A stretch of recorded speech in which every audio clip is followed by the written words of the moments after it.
सप्रम नमस्कार मित्रों। मैं संत रैदास, जो भक्ति काल के कवि रहे हैं, जिनके साहित्य में वहाँ पर जो समानता की भावना तथा समर्पण भाव, भगवान के प्रति श्रद्धा, सम प्रतिष्ठा आदि बिंदु दिखाई देता है। संत रैदास जी का जन्म वाराणसी में हुआ था। उन्होंने अपने पदों के माध्यम से ईश्वर के प्रति जो एक समर्पण भाव दिखाया है, और समर्पण भाव में उनके अंतर्मन में जो ईश्वर के प्रति एक भक्ति की निर्गुण धारा बहती थी, वह कविता के माध्यम से हमारे सामने आ जाती है, उनके पदों के माध्यम से सामने आ जाती है। तो वह अपने आराध्य को याद करते हुए अपने कविता में प्रभु को कहते हैं, प्रभु जी तुम चंदन हम पानी, जाकी अंग अंग बास समानी। हे प्रभु, हे आराध्य, हे ईश्वर, हे दाता, तुम उस चंदन के समान हो जिस चंदन में खुशबू होती है, जो चंदन जिस किसी दूसरे पेड़ के सानिध्य में आ जाता है उसे भी अपना सुगंध दे जाता है। उसमें शीतलता होती है, उसमें पवित्रता होती है। ऐसे तुम चंदन हो और हम पानी हैं। जो चंदन के साथ पानी अगर घुल मिल जाता है तो उस पानी का और चंदन का एक रूप हो जाना तय है। और उसी तरह से हे प्रभु, तुम्हारी जो खुशबू है वह हमारे अंग अंग में, सारे शरीर में समा गई है। तुम्हारी सुगंध कौन सी? आपके उस आदम में अपने साधक के ऊपर जो आप कृपा दृष्टि डालते हैं, उसकी सुगंध, आपके भक्ति की सुगंध। इस तरह से कवि वहां पर अपने उस आराध्य को कहते, प्रभु जी तुम चंदन हम पानी, जाके अंग अंग बास समानी। तुम्हारी खुशबू हमारे सारे शरीर में वहां पर घुल मिल गई है। इस तरह से एक भक्ति की भावना संत रैदास प्रभु के प्रति समर्पित करते हैं। क्योंकि जब साधक ईश्वर के प्रति निष्ठा रखता है, भाव रखता है, भक्ति रखता है, तो वह उस ईश्वर से अपने आप को अलग नहीं देखता, उस भक्ति में तन्मय हो जाता है। जिस तरह से पानी में मछली रहती है और वह उस पानी में ही अपना जीवन वहाँ पर जीती है, पानी के बाहर आना और जीवन जीना संभव नहीं होता, उसी तरह का भक्त का होता है। और इसीलिए भक्त के अंतर्मन में जो ईश्वर के प्रति भक्ति की भावना है, श्रद्धा की भावना है, प्रेम है, वह इस पदों के माध्यम से हमारे सामने आ जाती है। वो कहते, प्रभु जी तुम चंदन हम पानी, जाके अंग अंग बास समानी। तुम्हारी वो खुशबू हमारे सारे शरीर में दिखाई दे रही है। वह आगे कहते हैं, प्रभु जी तुम घन बन हम मोरा, जैसे चितवन चंद चकोरा। हे प्रभु, तुम घन श्याम हो, श्याम घन हो, और हम वहां पर हम तुम्हारे प्रेम में मयूर हो गए हैं, चकोर हो गए हैं। जिस तरह से चकोर उस नभ को देखता है, उस आकाश को देखता है, उस तरह से हम हे प्रभु तुम्हारे उस भक्ति में लीन हो गए हैं। प्रभु जी तुम घन बन हम मोरा, जैसे चितवन चंद चकोरा।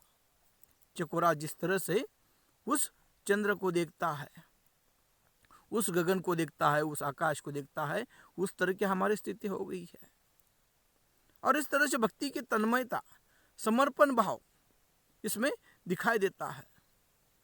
तुम्हारे उस प्रेम में हम लीन हो गए हैं, और जिस तरह से चकोरा उस घन को देखता है, उस नभ को देखता है, उस आकाश को देखता है, उस तरह की हमारी स्थिति हो गई है तुम्हारे दर्शन के लिए, तुम्हारे भक्ति में।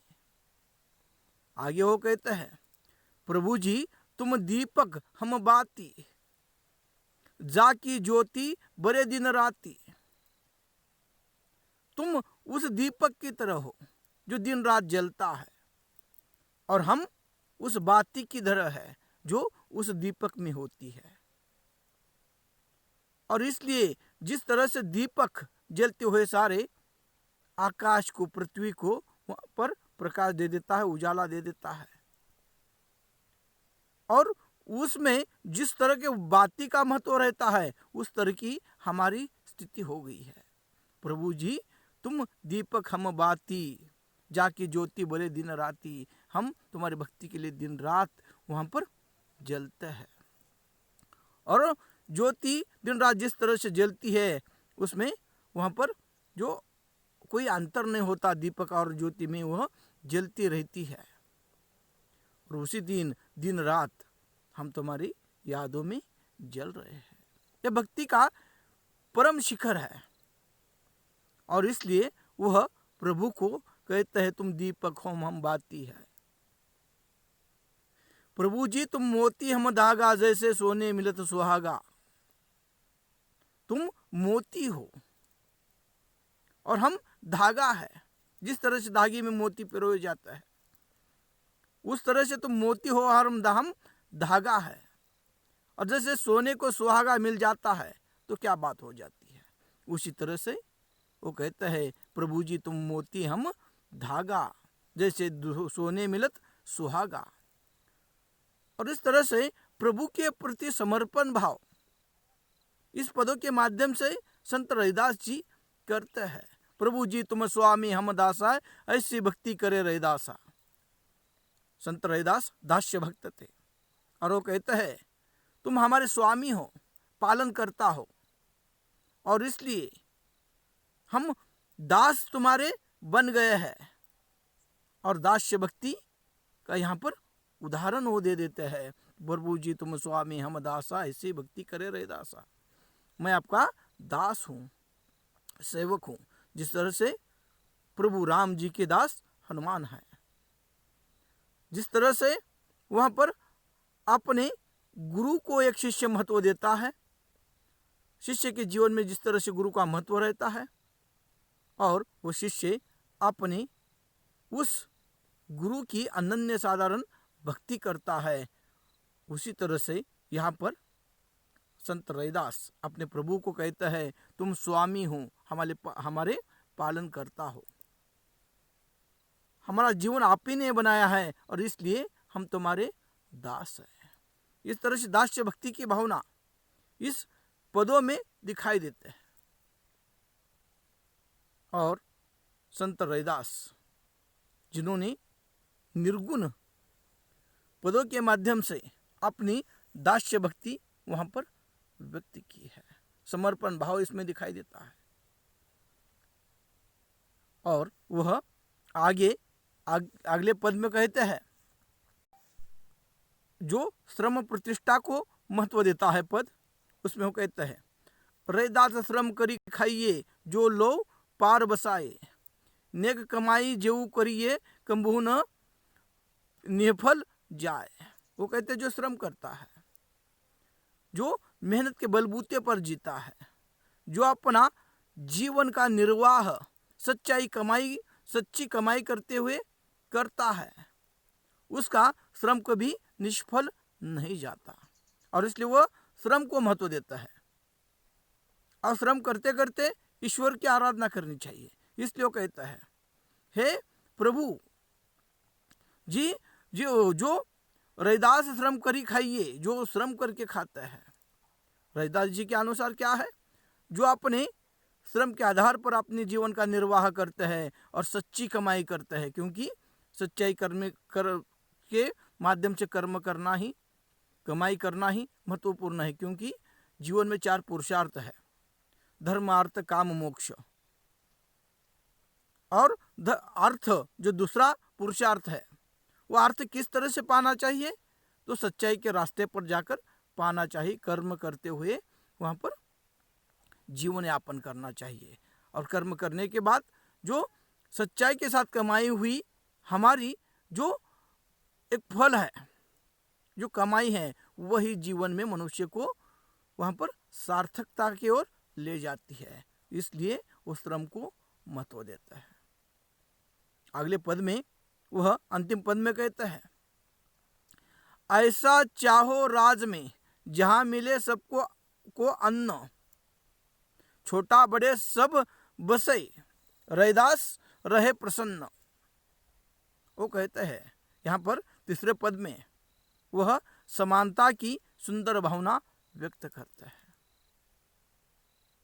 राज कैसा होना चाहिए? जब सबको समान अधिकार मिले, समता के साथ राज्य हो, जिसमें कोई भूखा न रहे, सबको अन्न मिले, बड़ा सम्मानपूर्वक जीवन वह यापन कर सके, ऐसी राज्य की स्थिति होनी चाहिए। और समतापूर्वक जो दृष्टिकोण है उसे वह व्यक्त करते हुए कहता है कि राज्य वहाँ पर सबको समान अधिकार मिलने चाहिए। इस तरह से समानता की भावना उनके पदों में दिखाई देती है। समानता की भावना कैसी होती है? जैसे वृक्ष सबको एक जैसा ही वहाँ पर हवा दे देता है, समंदर सबके लिए वहाँ पर पानी एक जैसा समंदर का होता है, बारिश सबके लिए एक जैसी गिरती है, अनाज सबके लिए एक जैसे उगता है। और उस तरह की समानता की भावना यहाँ पर होनी चाहिए। सबको एक समान दृष्टि से देखना चाहिए, सबको अपने अधिकार मिलने चाहिए। और इस तरह से समतापूर्वक जो दृष्टि है, एक सुंदर भावना कवि ने यहाँ पर व्यक्त की है। और इस तरह से निर्गुण कविता के माध्यम से, पदों के माध्यम से संत रैदास जी, उन्होंने रैदास बानी इसमें अपने विचार व्यक्त किए गए हैं, जिनका जन्म 1388 में हुआ था बनारस में। उनके गुरु के बारे में कहा जाता है, रामानंद उनके गुरु रहे हैं। और उनके माता पिता को लेकर बहुत सारी वहाँ पर किंवदंतियाँ है, अलग अलग हर एक के जो विचार हैं उसमें हम देखते हैं संत रैदास जी यहाँ पर निर्गुण धारा के कवि के रूप में अपने विचार, अपने पद उन्होंने रैदास बानी गुरु ग्रंथ साहिब में इनके दोहे संकलित दिखाई देते हैं। उनके इस दोहों में 3 भाव हमारे सामने आ जाते हैं, समर्पण का भाव, श्रम प्रतिष्ठा का भाव और समानता की सुंदर भावना दिखाई देती है। और ईश्वर के प्रति उनके मन में अनन्य साधारण भक्ति की भावना दिखाई देती है। राम कृष्ण।